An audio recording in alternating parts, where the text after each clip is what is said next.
Bonjour à tous, j'espère que vous allez excellemment bien. Aujourd'hui on se retrouve pour parler cyclisme, pour faire le débrief de l'étape du jour du côté de Tirreno Adriatico. On va revenir un petit peu sur tout ce qui s'est passé dans cette journée, coureur top, bonnet d'âne, et puis le résumé, même si le résumé sera un petit peu plus court que d'habitude, parce que comme il y a eu Paris-Nice de l'autre côté, il se passait quand même quelque chose au niveau organisation du côté de Paris-Nice. À certains moments, j'étais un petit peu moins concentré sur Tirreno Adriatico. Eh bien, n'hésitez pas à vous abonner à la chaîne, à réagir dans les commentaires, à mettre un pouce bleu, à partager la vidéo sur les réseaux sociaux, notamment auprès de vos proches, si vous pensez que ça peut les intéresser. Dans les commentaires, n'hésitez pas à me dire qui vous a plu, qui vous a déçu. Quand vous vous abonnez à la chaîne, vous pouvez rajouter la petite cloche. Comme ça, vous êtes au courant des dernières vidéos qui sortent sur la chaîne. Et puis, si vous avez les moyens et que vous voulez soutenir mon travail, vous pouvez faire un super thanks. Ça se passe dans les commentaires. On commence tout de suite avec cette étape. C'était l'un des gros morceaux de ce Tirreno Adriatico, 240 km, et en plus sous la pluie, avec du vent en début de journée qui était assez fort, il était un peu moins prononcé sur la fin, mais la pluie qui a marqué cette étape, et beaucoup de pluie.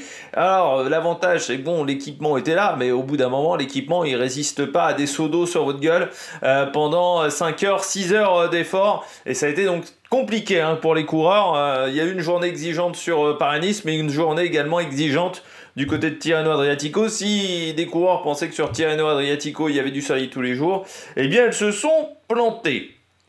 On regarde un petit peu ce qui s'est passé, le résumé de l'étape. Ça commençait avec une échappée dès le kilomètre 0 avec Mattia Baïs et Conforti. Échappée qui aura un écart max de 6 minutes environ, mais qui sera reprise assez tôt après le Passo del Lume Spento sur une initiative notamment de la Ineos qui tente un coup de bordure à ce moment-là. Ça ne marche pas, mais ça condamne l'échappée qui sera repris à 145 km de l'arrivée.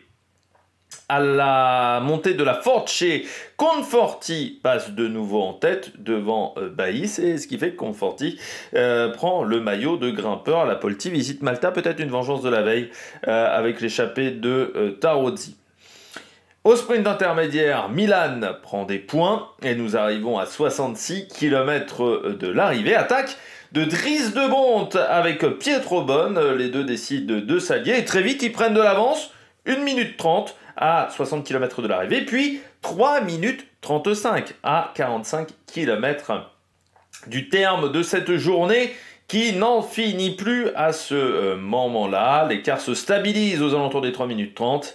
Et vous avez Derek Guy, qui a une crevaison à 33 km de l'arrivée. Il arrivera à revenir malgré une petite poursuite quand même pour remonter dans le peloton. Stone Mittet, lui, va tomber à 26 km de l'arrivée. Chute sans gravité, à part pour son vélo qui aura un problème, qui déraille tout simplement. Donc il est obligé de changer et ça lui fera perdre énormément de temps. À 25 km de l'arrivée, l'échappée a encore 2 minutes 54 d'avance, et 2 km après, eh bien c'est le mauvais moment de cette journée pour Jonathan Milan avec également Søren Varechkel. Grosse chute dans un virage, on va dire sur la gauche, qui ne semblait pas hyper dangereux. Ils sont sur l'extérieur, mais bon, ils ont peut-être pris une petite rigole d'eau sur la route, ou peut-être tout simplement une erreur d'inattention. Mais ils se retrouvent à terre avec pas mal d'équipiers. En plus de Lidl Trek, il a embarqué un petit peu les autres avec lui. Du côté de Jonathan Milan, l'équipe était bien groupée autour de l'Italien qui tombe et qui se retrouve donc distancé. Il a réussi à remonter sur le vélo et à finir l'étape. À 20 km de l'arrivée, l'écart commence enfin à diminuer assez nettement. 2 minutes 05, puis 1 minute 30 à 16 km de l'arrivée. 1 minute à 12 km de l'arrivée, enfin à 25, eh bien, il n'y a plus que 25 secondes, à 9 km de l'arrivée. L'attaque de Benelli, c'est le premier leader, on va dire, à tenter une escarmouche dans le final, suivi par son équipier. 1,5 km après, Carapaz qui part avec Grégoire, en sachant qu'il y aura quand même d'autres attaques entre l'attaque de Benelli et l'attaque de Carapaz. Et ils vont être rejoints notamment par Van Der Poel et Lorenz de plus. Mais ils sont rattrapés par le peloton à 3 km 500, attaque de Filippo Ganna, mais qui n'ira pas au bout. On se retrouve donc avec un sprint massif, mais forcément quasiment pas emmené ce sprint massif. Et à ce petit jeu-là, à la surprise générale, c'est Andrea Vendrame qui va s'imposer aujourd'hui devant Thomas Pidcock qui n'arrivera jamais à revenir sur le coureur italien. Troisième de cette étape, qui fait quand même une belle journée également, c'est Romain Grégoire, mais qui lance son sprint, je pense, un petit peu trop tard. Allez, on regarde tout de suite les coureurs au top. Attaque de Marlou! Du côté des coureurs au top, eh bien on va regarder le vainqueur du jour, Andrea Vendrame, l'italien. Je l'avais pas mis du tout parmi mes favoris, je le sentais même pas du tout, pour tout vous dire. Andrea Vendrame, ouais, bon, voilà, bon, ça arrive hein, des fois de passer à côté. Là, je suis bien passé à côté, même sur Paris-Nice, hein, j'avais pas forcément pensé totalement à tous ces coureurs-là. J'avais dit Almeida, c'est peut-être un peu court. J'ai eu le compas dans l'œil aujourd'hui. Oui, Vendrame, c'est fou quand même, Vendrame, c'est que c'est un coureur qu'on a. Quand on l'attend, il est pas là, et quand on ne l'attend pas, il gagne. C'est un peu ça, Vendrame. Aujourd'hui, il faisait pas partie des favoris. On parlait plus de. Certains parlaient de Milan. Moi, j'avais d'autres profils en tête. Mais on ne pensait pas du tout à Vendrame. Et moi, j'avais pensé plutôt à Rambourou, par exemple. Et c'est vrai que Vendrame, ce qui est fort. C'est que c'est un coureur qui a quand même un beau petit palmarès. Il gagne pas souvent, mais il gagne quand même plutôt des courses intéressantes hein, quand on regarde un petit peu en détail. Donc une étape désormais du côté de Tirreno Adriatico. Vous avez également 2 étapes du Tour d'Italie.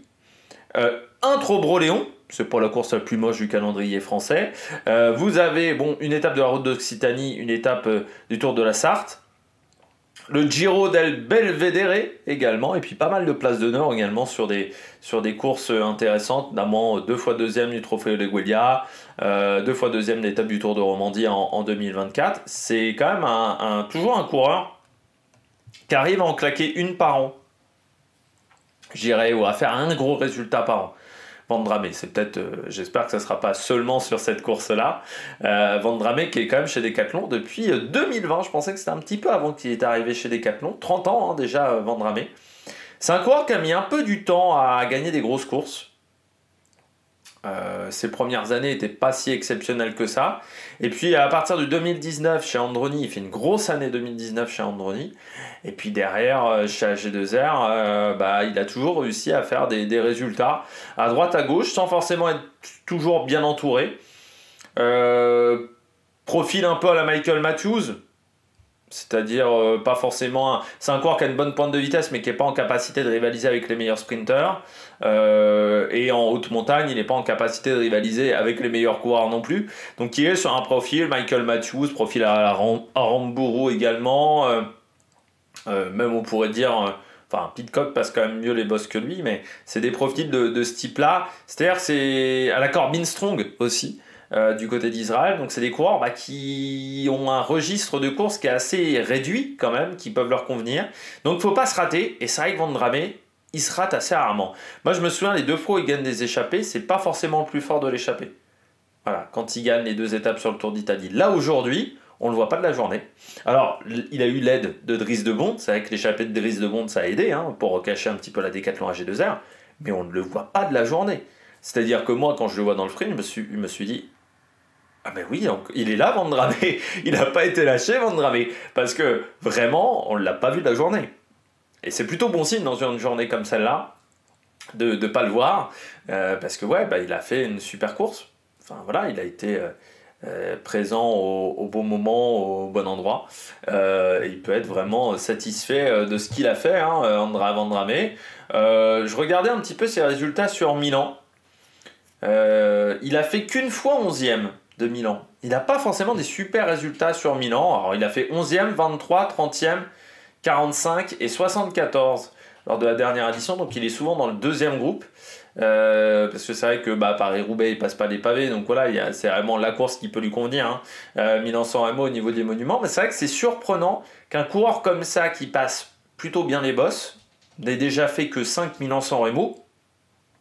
Alors qu'Androni Giocattoli était invité, hein, je pense en 2017 et 2019, et n'ait pas eu forcément un top 10 sur cette épreuve, alors qu'il a les qualités hein, pour être performant sur cette épreuve-là. Lui, le Poggio, ça lui fait pas peur, on va dire, mais Ouais, il y a jamais eu peut-être la bonne opportunité ou encore une fois, c'est un registre qui est très atypique parce que si il y a en fait si Pogačar commence à déclencher dans le Poggio, lui il peut pas tenir la cadence. Et en même temps, si personne met de rythme dans le Poggio et qu'il y a encore Philipsen par exemple, il a aussi aucune chance de gagner. Donc faut qu'il y ait suffisamment de rythme pour éliminer ces mecs-là, mais que ça soit pas non plus un rythme au-dessus du lot. Donc c'est ce qui fait que sur cette épreuve, c'est un petit peu compliqué pour lui. Mais par contre, ouais, bah encore une belle victoire. Et encore un bon résultat pour Vendra. Mais c'est la 4e victoire, hein, je crois, depuis le début de saison de la Décathlon. Ils sont sur un tempo qui est plus réduit par rapport à l'an dernier. Mais c'est plutôt pas mal. Et puis, en plus, comme Félix Gall n'a pas forcément fait une grande journée du côté de Paris-Nice, ni Paris-Peintre également, bah, ça donne un petit peu du baume au cœur à cette formation. On poursuit avec un deuxième coureur top aujourd'hui qui a fait une belle journée, bah, Filippo Ganna. Filippo Ganna, alors oui, ça gagne pas aujourd'hui, il fait que 10e. Vous allez me dire, oh, t'es content parce qu'il fait une 10e place. Mais alors, Ganna aujourd'hui, waouh, quand il part à 3 km 5, personne ne peut le suivre à ce moment-là. Hein. Il a fallu vraiment que derrière ça s'organise parfaitement pour aller le chercher, qu'il y ait Kevin Vauquelin qui craque et d'autres coureurs qui craquent également pour aller le chercher. Ça a été le cas également quand il revient sur les 4 de tête. Il y a à ce moment-là, ils ont 10-15 secondes d'avance. Il revient avec une facilité sur les 4 de devant. Alors que les 4 de devant, c'est quand même Carapaz, de plus, bon, qui passait pas, mais il y avait quand même Grégoire, Carapaz, qui passait des relais, Van Der Poel. Putain, il est revenu sur Van Der Poel avec une facilité assez déconcertante. Donc il avait dit hein, qu'il avait bossé en boss. Bah, c'est le cas. Parce que pour revenir sur Van Der Poel, sur des pourcentages comme ça, Van Der Poel il envoie de la puissance. Alors oui, c'était pas du 15% aujourd'hui, hein, mais il est revenu très facilement sur Van Der Poel. Enfin vraiment sans être mis en difficulté. Donc je pense qu'il a progressé dans ce domaine-là. Je pense qu'il est en super condition, Ganna.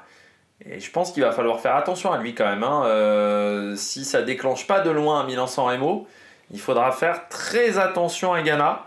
Parce que s'il part à 2 km de l'arrivée, vous savez, il y a un petit faux plat montant à 2 km de l'arrivée, à peu près du côté de Milan-San Remo. S'il part là où était parti Stuyven, par exemple, on le reverra jamais, Ganna. Hein, je pense que très clairement, avec l'ambiance des tifosi à droite à gauche, on ne le reverra jamais.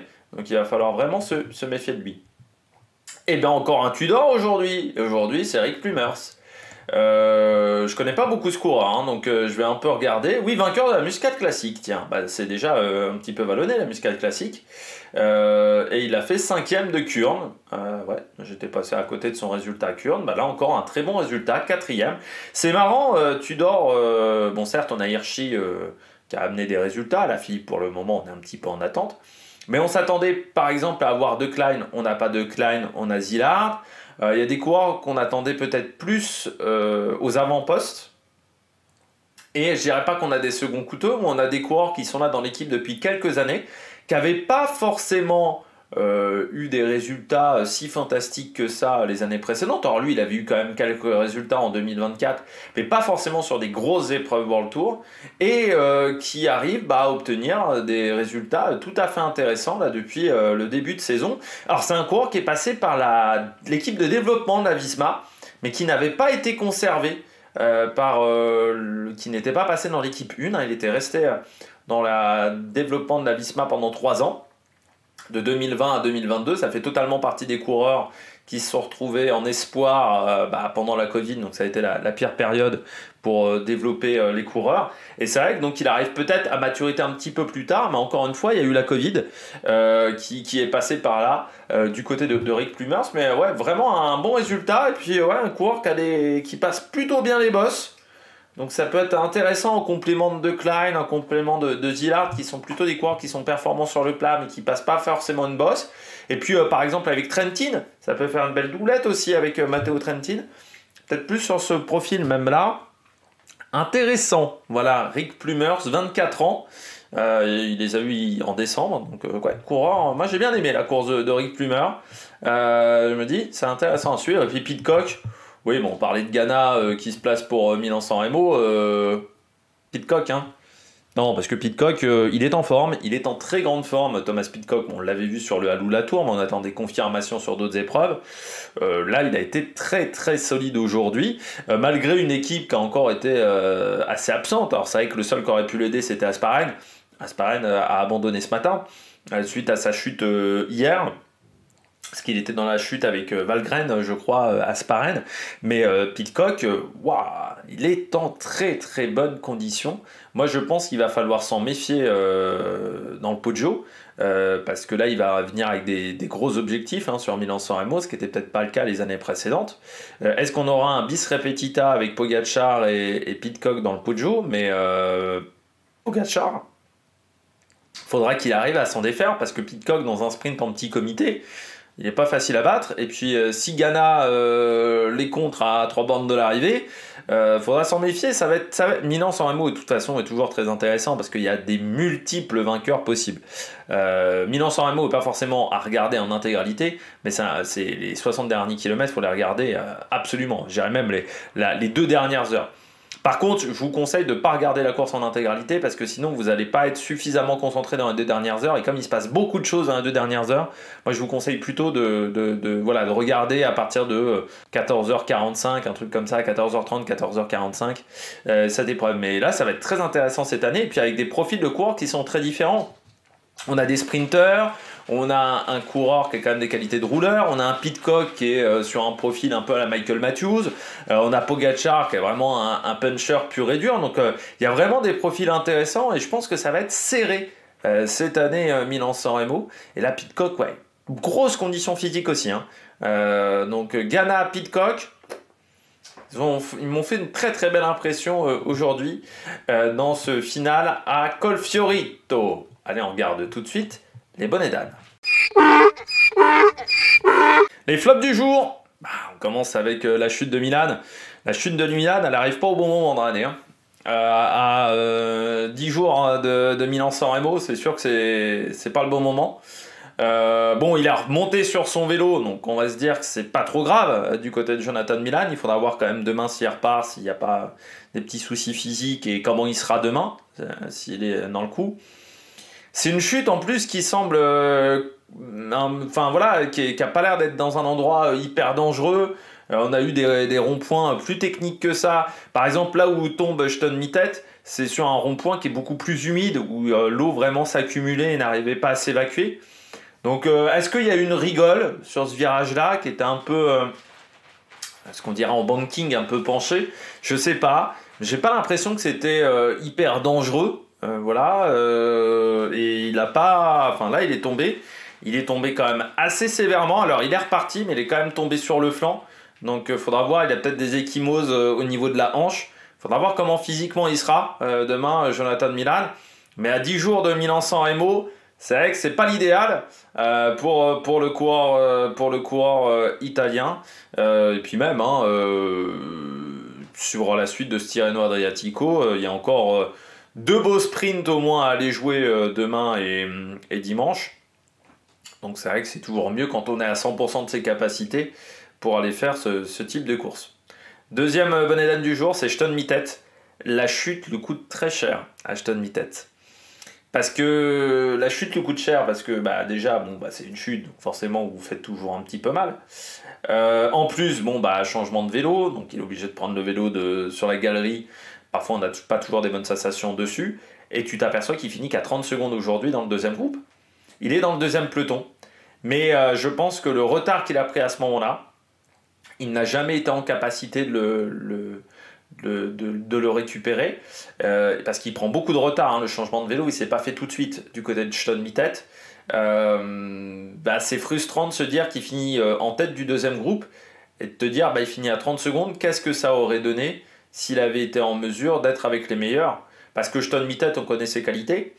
Moi, je voulais le suivre aujourd'hui, parce que c'est vrai que voir ce que ça pouvait donner chez Decathlon, sur ce profil-là un peu puncher, et me dire, sur une course comme celle-là, il aurait peut-être pu surprendre. Aujourd'hui, Stonemittet, alors heureusement pour eux, c'est Van Dramé qui a surpris tout le monde, mais c'est vrai que je me dis, c'est frustrant parce qu'il finit premier du deuxième groupe, Et il y avait peut-être quelque chose de bien à faire hein, du côté de Johan Mittet. Donc, ouais, pas mal de frustration pour moi par rapport au résultat de ce coureur.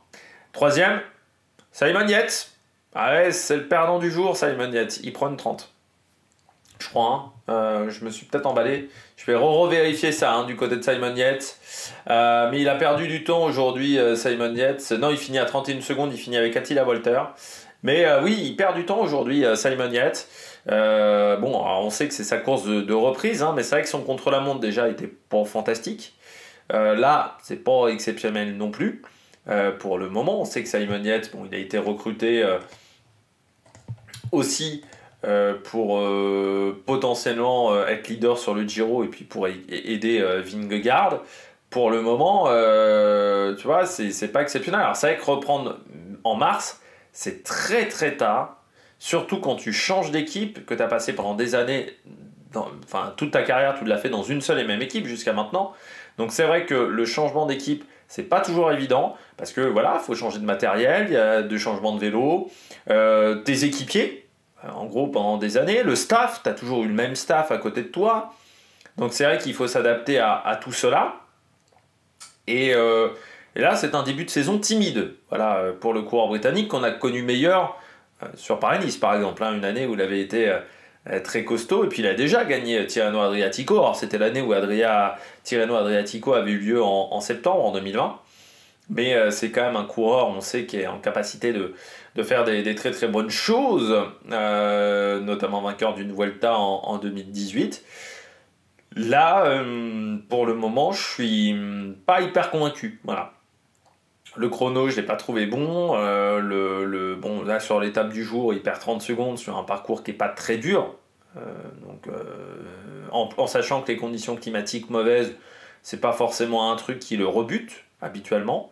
Donc ouais, un petit peu d'inquiétude. Alors, encore une fois, ça reste sa première course. Il fera le Tour de Catalogne, lui, au mois de mars. Donc on verra ce que ça donnera dans une quinzaine de jours en Catalogne, sur les routes espagnoles qui lui ont souvent bien réussi. Mais quand même, petite inquiétude voilà, pour Simon Yates. Pour le moment, je n'ai pas été complètement satisfait de ce que j'ai vu de la part du coureur britannique. Et puis je termine rapidement avec Alex Aramburu. Bah oui, je l'avais mis parmi mes favoris, mais j'ai envie de vous dire, comme souvent avec Aramburu, je suis déçu. Bah ça se confirme, hein, il a peut-être changé d'équipe, mais je suis toujours déçu avec Alex Aramburu. Lui... ça fait depuis des années qui me déçoit, Alex Aramburu. Là aujourd'hui, je me disais, le final, c'est pas hyper pentu, mais ça va peut-être être trop dur pour des Milan et des sprinters. Et lui, avec sa pointe de vitesse, je me disais, bon, il est capable de rivaliser avec des Pidcock, avec des Grégoire, il est capable de faire de très bonnes choses. Ouais, sauf que quand il déclenche son sprint, c'est un peu comme Brian Cocard la veille, il s'est absolument rien passé. C'est-à-dire qu'il se replace, il fait un bel effort pour se replacer aux 500 mètres, et puis après, voilà. Donc est-ce qu'il s'est mis dans le rouge pour se replacer, et un peu comme Brian Cocard la veille qui a dit ça en interview, c'est qu'il s'était mis dans le rouge et qu'ensuite il avait plus d'énergie pour se remettre dedans. Ça, c'est la grosse interrogation, mais c'est vrai que je m'attendais à mieux, voilà, du côté d'Alex Aramburu. Donc voilà, comme d'habitude, déçu par le coureur espagnol. Allez, on regarde tout de suite les différents classements.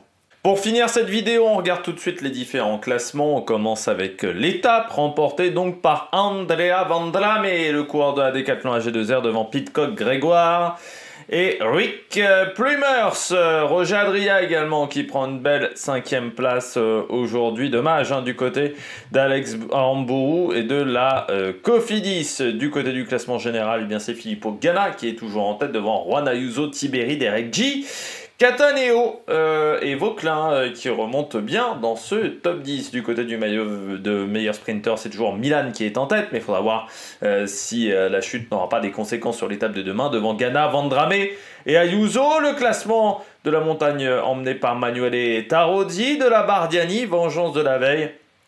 David Ebaïs n'est que deuxième du côté du classement des meilleurs jeunes. C'est Juan Ayuso devant Tiberi et Vauclin. Et enfin, le classement par équipe est emmené par la UAE devant Ineos, Bahreïn, Uno X, 4e, et la Red Bull Bora Hansgrohe 5e. Eh bien nous on se retrouve demain, 7h présentation de Paris-Nice, 9h30 présentation de Tirreno Adriatico, et puis demain soir pour le débrief des 2 étapes du côté de la chaîne. Allez, n'hésitez pas à vous abonner à la chaîne, à réagir dans les commentaires, à mettre un pouce bleu. Et puis nous, on se retrouve pour de nouvelles aventures sur l'Amérique Production. Ciao, ciao!